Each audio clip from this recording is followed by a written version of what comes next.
रामनाथ कोविंद साहब का राष्ट्रपति कैंडिडेट जो अनाउंसमेंट हुआ पूरी तरीक़े से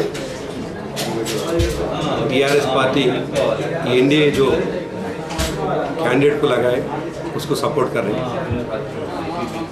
पहले से भी केसीआर साहब ने जब मोदी साहब से मिला तब बोल रहा था कि दलित आदमी ये देश का राष्ट्रपति बनना चाहिए। वही हिसाब से वही बात से वो बात को रेस्पेक्ट करके मोदी साहब ने आज रामनाथ कोविंद साहब को राष्ट्रपति का कैंडिडेट बनाए। उनको हमारे पूरी तरफ से मदद दे रहे। और दूसरा बात ये है आज 1500 यूनिट बकरा का डिस्ट्रीब्यूशन हुआ। जब हम लोग मूवमेंट में थे जब भी बोले जो इंसाफी हुए सो कैस्टेस है वो पूरा डेवलपमेंट होना चाहिए। उसमें से यादव कम्युनिटी बहुत बैकवर्ड कम्युनिटी है। सिर्फ और सिर्फ वो बकरों के ऊपर उनका ज़िंदगी चलाते। इसीलिए आज 1500 यूनिट वालों को देखें, कम से कम 4 लाख फैमिलीज़ को आज हैप्पी में रखें, खुशी में रखें। ये कार्यक्रम लिए सो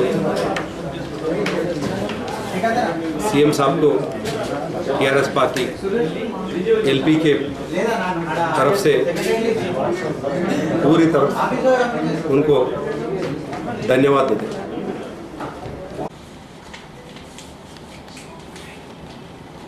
ఎన్డీఏ పక్షాన రాష్ట్రపతి అభ్యర్థిగా రామ్నాథ్ కోవింద్ గారిని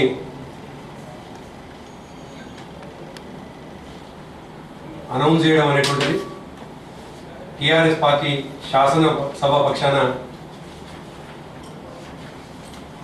రామ్నాథ్ కోవింద్ గారి అభ్యర్థిత్వాన్ని కేసీఆర్ గారి సూచన మేరకు సంపూర్ణంగా మద్దతు తెలుపుతున్నాం.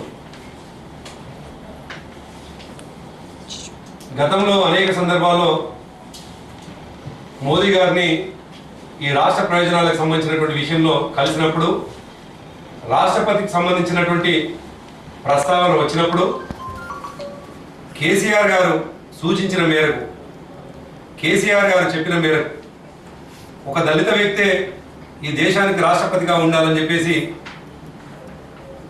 కేసీఆర్ గారు సూచించడం, దానికి ఈ దేశ ప్రధాని మోడీ గారు అనుకూలంగా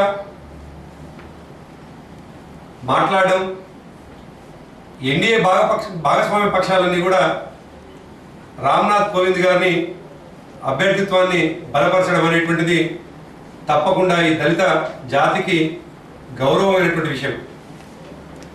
టీఆర్ఎస్ పార్టీ ఎన్డీఏలో భాగస్వామ్యం కాకపోయినప్పటికీ ఈ దేశంలో జరిగేటువంటి ఏదైనా మంచి జరుగుతుంది అనుకున్నప్పుడు ఈ దేశానికి